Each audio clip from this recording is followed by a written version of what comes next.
اللهم أدم صلواتك وسلامك على سيدنا وحبيبنا وشفيعنا مولانا محمد من علمنا كيفية الشكر بها في الأماكن والأزمنة المختلفة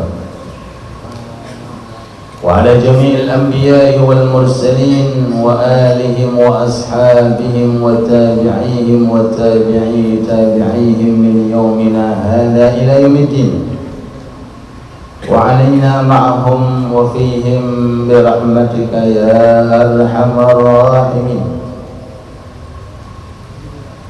اللهم اجعل نفوسنا مطمئنة تؤمن بلقائك وتقنع بعطائك وترضى بقضائك.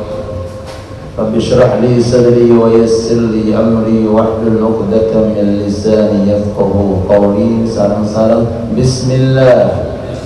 ما شاء الله لا يسوق الخير إلا الله. بسم الله ما شاء الله لا يصرف السوء إلا الله. بسم الله ما شاء الله ما كان من نعمة فمن الله. بسم الله ما شاء الله لا حول ولا قوة إلا بالله. سبحانك لا علم لنا إلا ما علمتنا إنك أنت العليم الحكيم وتب علينا إنك أنت التواب الرحيم. أما بعد, yang kami muliakan para alim ulama, sesepuh maupun sepuh, seluruh jajaran takmir masjid musalla, khususnya masjid kita bersama Baitul Islah, dan segenap pengurus majelis ta'lim, khususnya majelis ta'lim aliyah, beserta seluruh para jamaahnya dan kita semua yang hadir.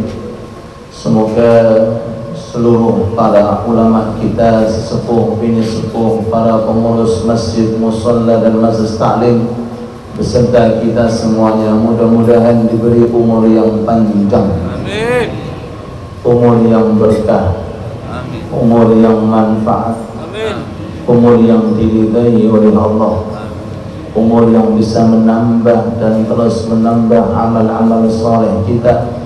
Dan semoga Allah selalu memberikan tambahan hidayah dan taufik kepada kita, sehingga kita diberi kemampuan, kegampangan, kemudahan untuk selalu terus mencari ridhonya Allah di tempat-tempat yang diberkahi oleh Allah, di acara-acara yang dimuliakan oleh Allah, khususnya majelis ta'lim kita ini, dan untuk kita dan keluarga kita, cucu kita sampai hari kiamat. Amin ya rabbal alamin.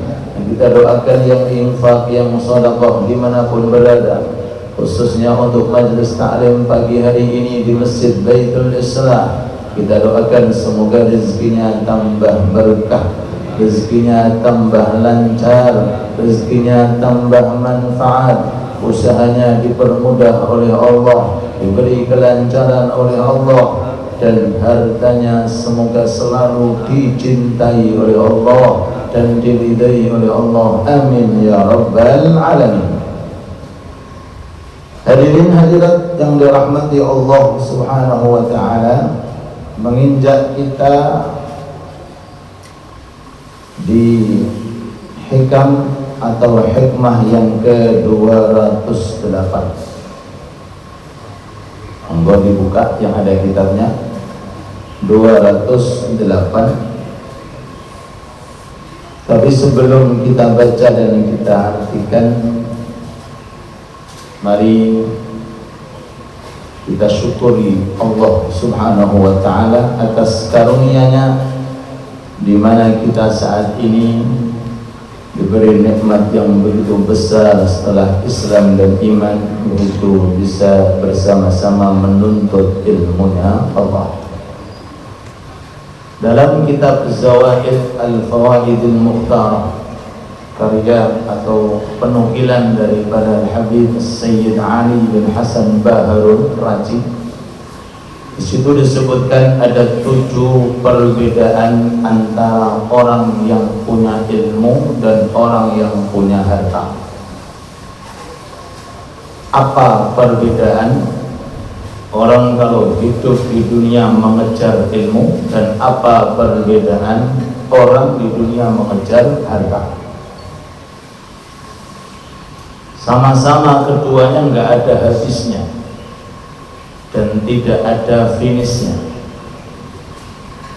Orang kalau sudah cinta dengan harta nggak mau berhenti untuk mencarinya. Begitu pula ada hambanya Allah yang cinta terhadap ilmu, nggak mau berhenti untuk mencari ilmu. Semoga harta yang diberikan Allah untuk kita diberkahi, dan semoga ilmu yang Allah Ta'ala berikan kepada kita semoga diridhai. Amin ya rabbal alamin. Ada 7. Satu di antara 7 itu, orang yang punya ilmu itu nanti ketika meninggal dunia ilmu bersamanya. Ilmu bersamanya masuk ke liang lahat, menemaninya sampai nanti hari pembangkitan. Allahumma shalli ala Muhammad. Jadi kalau ada orang itu dia hidup di dunia diberi oleh Allah Ta'ala walaupun tidak banyak ilmunya, nanti di alam barzakh bakal senang. Apalagi yang diberi ilmu yang banyak, sedikit saja, itu nanti akan menemani orangnya di alam barzakh di saat orang itu sendirian, menjadi penghibur, menjadi pendamping, walaupun cuma sedikit. Tahu fadilah baca surat Tabarak tiap malam? Apa fadilah itu tahu? Kok menangkap ya? Tidak, kok pilih orang betul. Monggo jamaah perusahaan, monggo jamaah kita A, jamaah kita B, monggo. Kita tahu surat Tabaraka hiyal mani'atu min adzabil qabr. Surat Tabarak, jikalau dibaca bisa mencegah siksa kubur. Bisa mencegah siksa kubur. Kalau seandainya ada orang selama hidupnya hanya satu ilmu ini saja, hanya satu saja, tunggal, tapi diamalkan, diistiqomahkan, sudah cukup dan lebih untuk mencegah siksa kubur. Allahumma shalli ala Muhammad. Satu saja, satu saja. Kita pelajari, kita amalkan secara istiqomah sampai meninggal dunia. Dicek sama malaikat, orang ini cuma punya ilmu satu. Nopo ilmu ini? Tahu fadilah baca surat Al-Mani'atun, sudah cukup dan lebih. Apalagi kalau orang itu punya tambahan fadilah baca Yasin, fadilah baca Waqi'ah, fadilah baca surat ini surat itu, belum fadilah tahajud, fadilah puasa, fadilah sedekah dan seterusnya. Mudah-mudahan ilmu kita berkah manfaat. Amin. Ini perbedaannya. Orang yang memiliki ilmu ketika nanti meninggal dunia diinformasikan innalillahi wa inna ilaihi raji'un. Fulan bin Fulan telah dipanggil ke rahmatullah. Maka dicek malaikat yang dibawa apa. Kalau yang dibawa itu ilmu, maka orang ini di alam barzah akan ditemani ilmu tersebut. Bahkan ada riwayat Allah menjelmakan malaikat dengan penjelmaan tertentu untuk melanjutkan proses belajarnya sampai hatam. Kita seumpami contoh belajar hikam kurang tutup wis senoponi. Mudah-mudahan panjang umur sehat. Seumpami contoh dengan duduk ambil tuh. Seumpami ada orang belajar nih bab wudu, bab mandi atau bab apa saja. Datang ajal dalam kondisi kita belum hatam, masuk ke liang lahat, nggak usah sedih. Allah mendatangkan malaikat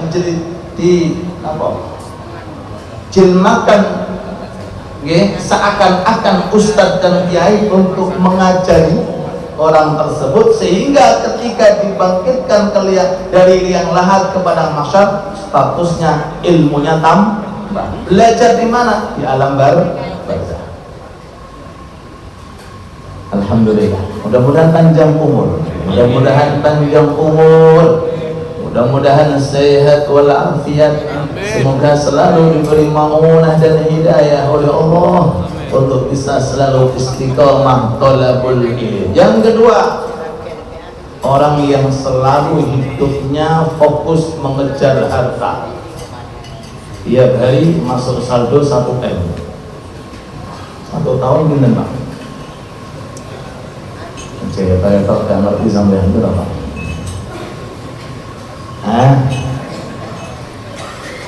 Hari tambah, uangnya tambah banyak. Tambah banyak. Tambah tahun tambah banyak. Jika datang ajal, inna lillahi wa inna ilaihi raji'un. Yang dibawa apa? Kok orang Jawa kafe? Kopinya pun dibawa. Apa yang dibawa? Sanjungnya Basidi, bon kalimuan. Nah, punten melarat dada. Fakir seketika, miskin seketika. Ini buatan karangan pulau nih, ini fakta. Kan tanggung Bang Mudin mau lagi. Nomor sini betul. Kunci, sertifikat, ATM, nomor. Tangannya udah. Semua orang meninggal dunia, gegem apa udah? Nah, gegem bodoh nih, belum mati. Udah, lepas semua. Ketika keluar dari perut ibu gegem. Tapi ketika keluar dari dunia, udah. Gimana kok gitu? Gegem ketika keluar dari perut seakan-akan dunia mau dirangkul, mau dipegang semuanya. Enggak tahunya ketika meninggal dunia, udah tidak sedikit pun dibawa.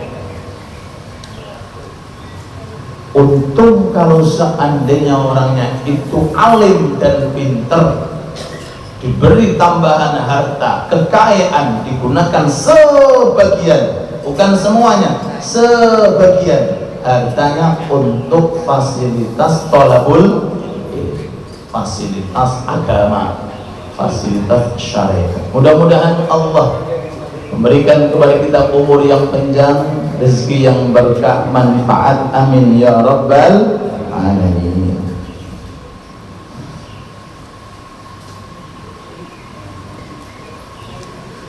Monggo langsung kita ke hikmah yang ke 208, 20 menit nanti kita ini sebelum tanya jawab zikrul Dzulhijjah, azkar Dzulhijjah.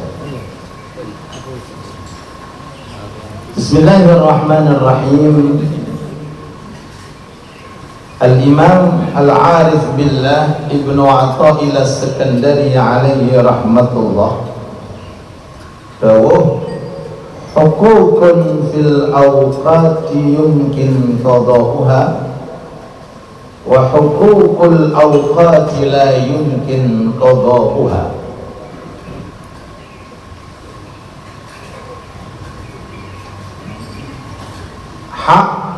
Hak yang berada di dalam waktu, jika kita tinggalkan bisa kita qadai. Ulang balik. Setiap hak yang dituntut oleh Allah Ta'ala di waktu-waktu tertentu, kalau seandainya orang itu meninggalkan, maka bisa diqadai. Sholat kan ada waktunya, kapan mulai, kapan berakhir. Ternyata orangnya tidur, maka masih bisa diqadai setelahnya. Kenapa gitu? Puasa gimana? Bisa diqadai di tempat yang lain. Apalagi kalau ibadah-ibadah yang memiliki permulaan dan memiliki pengakhiran. Ini kalau seandainya orang itu tidak bisa melakukan, maka bisa dilakukan di luar waktunya. Contoh tahajud, duha. Waktunya kan mulai isyraq tiba sampai masuknya waktu zuhur. Ternyata orang dalam perjalanan boten saged ngelampai, atau disibukkan dengan tamu seandainya, maka bisa dikerjakan mantun zuhur, namanya duha qadha. Witir, kebiasaan mengerjakan witir tiap malam karena siangnya capek, akhirnya tidur bablas sampai jam 9 sampai subuh tiba. Maka mungkin jam 8 qadai, namanya witir qadha. Bahkan setiap rutinitas bagi panjenengan yang sudah bisa istiqomah itu dianjurkan untuk qadha. Dianjurkan untuk apa? Qadha. Apa saja wiridan-wiridan yang jenengan lampai selama hidup niki? Wiridan nopo mawon, kebiasaan sholawat mantun subuh sampai isyaq sekian. Oh ternyata mungkin ada udzur, qadai di waktu yang lain. Nopo mawon, amalan-amalan sunnah yang berada di dalam waktu tertentu, kalau seandainya kita lewati karena nggak bisa melakukan, yumkin qada'uha, masih bisa diqadai. Cuma ada keterangan selanjutnya, wa hukukul awqat la yumkin qada'uha. Adapun haknya waktu, bahasa hikam ini tolong diperhatikan. Adapun haknya waktu nggak bisa diqadai. Haknya waktu itu nggak bisa diqadai. Kalau sudah lewat ya hilang. Apa perbedaannya? Ada hak di dalam waktu, ada haknya waktu. Beda. Hak di dalam waktu dengan haknya waktu. Kalau hak-hak kita di dalam waktu kita tinggalkan, masih diqadai, bisa pada hari-hari setelahnya. Tapi kalau haknya waktu ini kalau sudah hilang, tidak bisa dengan kejar. Allahumma shalli ala Muhammad. Ya, haknya waktu ada 4. Haknya waktu ada 4.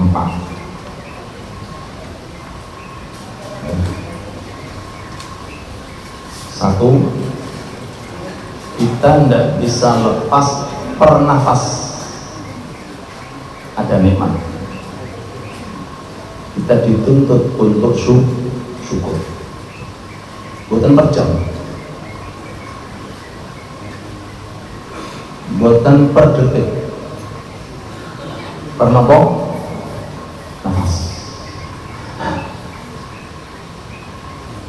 Nek jenengan gak syukur hilang. Kenapa gitu? Bukan saya ketika Pak udah berlalu udah. Benten kalau masalah hak di dalam waktu atau sholat, puasa, zikir itu bisa dikodoi hari setelahnya. Karena per detik, per waktu, bahkan per nafas ini, di situ di dalamnya menyimpan ibadah. Pertama, haknya waktu satu nikmat. Selama nafas ini masih ada di dalam diri kita, kita nggak bisa lepas dari nikmat Allah. Maka haknya kita punya nikmat apa Pak? Syukur. Kalau jenengan boten segera mensyukuri, hilang, lepas. Berlalu waktu, ada hak lain. Tambahnya waktu, ada hanya waktu yang lain. Wahakadha seterusnya sampai meninggal dunia. Nah, in syakartum la azidannakum. Yang kedua, ujian dan cobaan. Ujian dan cobaan. Di antara haknya waktu, Allah meletakkan di waktu itu namanya ujian dan cobaan.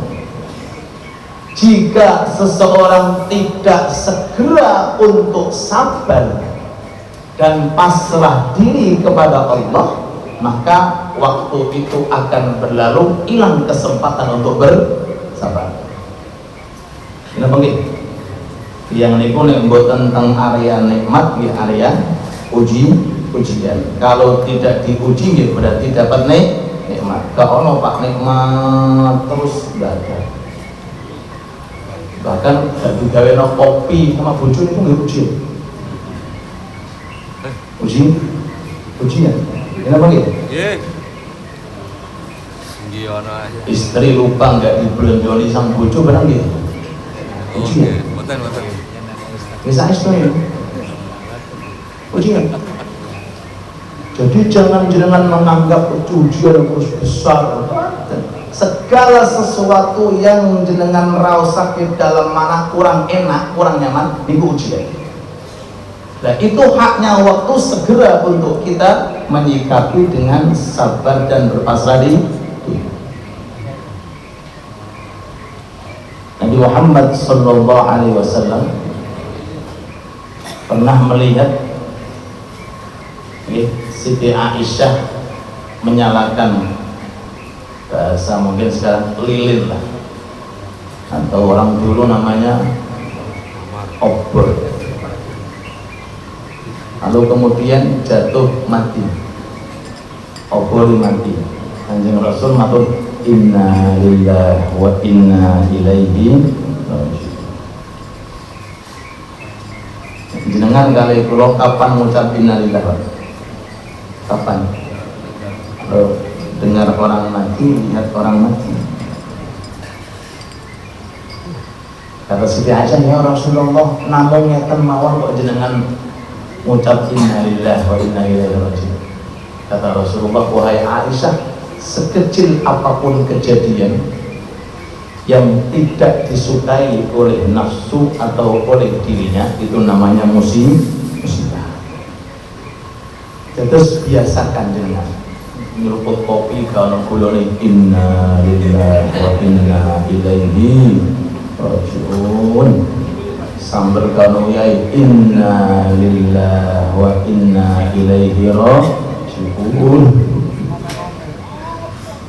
Dong gitu. Kenapa gitu? Sandung inna lillahi wa inna ilaihi. Itu termasuk ujian dan musibah. hakada benten malih nih kang gini tiang-tiang sing makom makom tinggi. Nah, itu nek ketinggalan to'at boten saged ngelampai amal soleh itu musibah. Jenengan kapan musibah? Ganti duit musibah, proyeknya orang kelar musibah, gitu.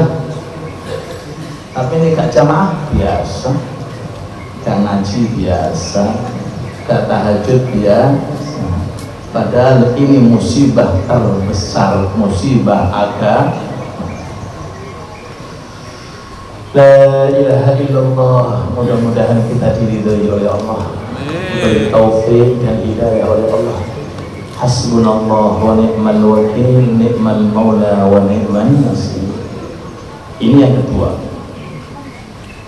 Yang pertama, nikmat itu pasti berada pada pernafas dari kita. Perbanyak hamdulillah, alhamdulillah, alhamdulillah, alhamdulillah. Dan itu zikir yang sering-sering didawai Sayyidina Ali. Khulafaur Rasyidin itu pintu masuk kepada Allah berbeda-beda, bukan sama.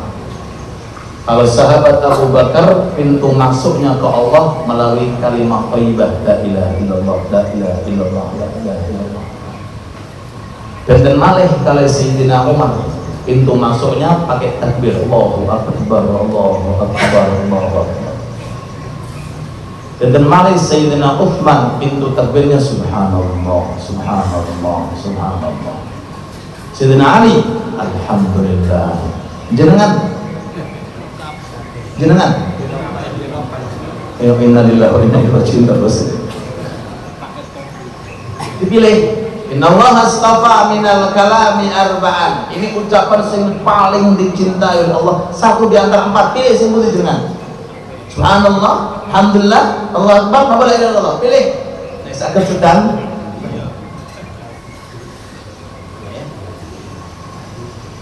ya mungkin awak dewe ketika ngomong alhamdulillah uwake alhamdulillah, gak ngerti kopi tiba-tiba datang beli hamdalah ini alhamdulillah gitu. Terus nikmat segera disyukuri, minimal alhamdulillah.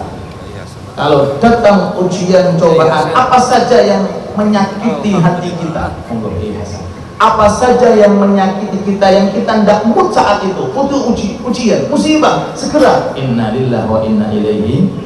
Sehingga kita berada di area iyyaka na'bud wa iyyaka nasta'in.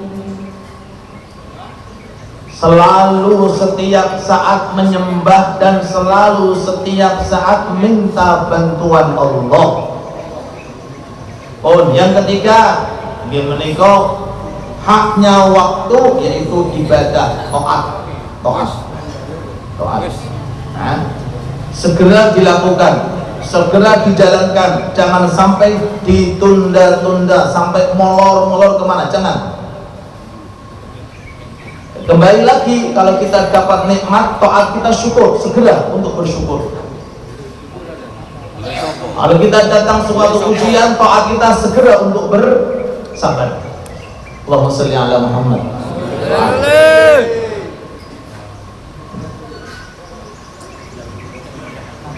Oke, terus kalau sudah memasuki hikam, ini pernafas isinya ini Pak, satu di antara empat ya. Nek boten jenengan di area nikmat, di area ujian, nek boten area taat atau sebaliknya area maksiat. Perbandingan taat maksiat. Uniku setiap nafas keluar ini.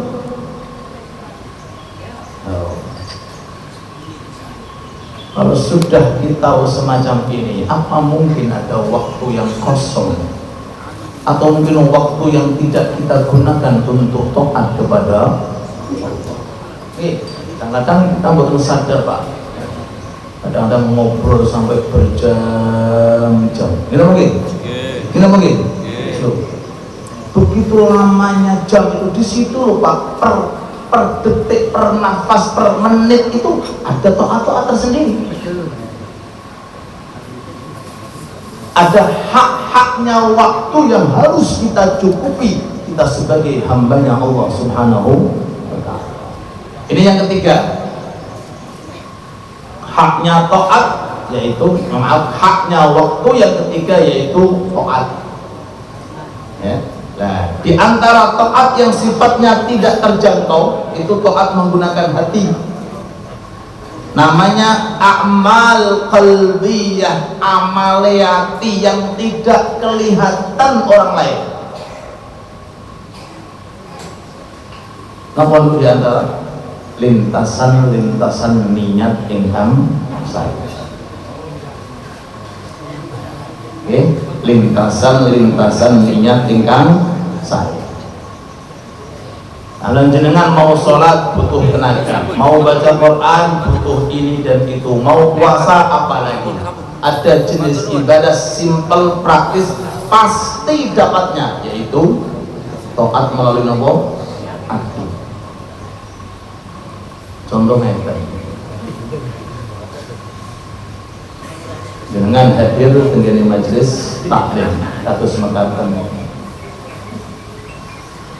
dengan tingali subhanallah majelis taklim mulai tahun pinten saudara?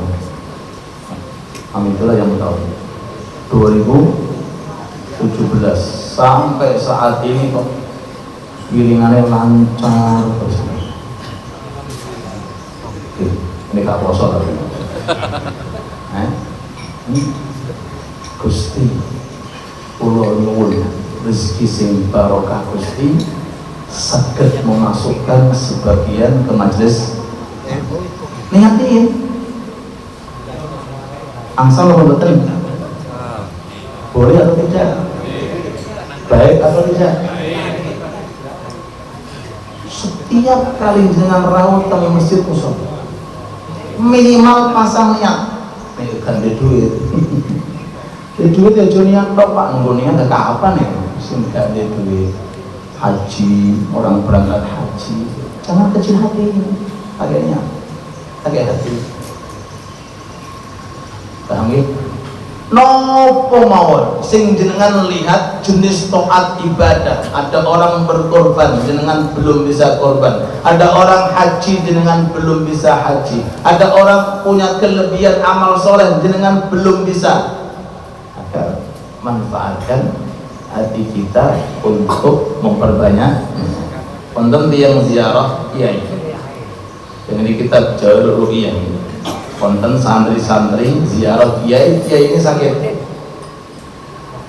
ketika sampai tenggini kamar kiai sebelum diaturi lungguh kata kiai niat haji ya niat umroh niat haji niat kata santri kiai haji ini utang Mekah umroh utang Mekah buat jenengan niat innamal a'malu bin niat. Salahkah dengan niat? Niat itu bukan salah, sing salah niat maksiat. Niat itu tidak ada salahnya, yang salah itu niat untuk maksiat. Nanti perwujudan niat ini bagi orang yang tidak menggunakan sebaik mungkin akan mengeluh ketika menerima buku catatan amal. Ketika melihat ada orang-orang pandai dengan niatnya ketika mendapatkan buku catatan amal dilihat pahala haji, umroh, korban, sodakoh begitu banyak sekali padahal di dunia nggak pernah haji nggak pernah umroh. Kata Allah niatmu aku catat. Allahumma sholli ala Muhammad. Sekali lagi jangan ngerti kesayangan nopo mawar jangan belum bisa sampai ke sana minimal niatnya sudah sampai. Wa innama likulli imri'in ma nawa. Mudah-mudahan majlis taklim kita diberkahi oleh Allah dan mudah-mudahan kita mendapatkan ridha dari Allah. Amin ya rabbal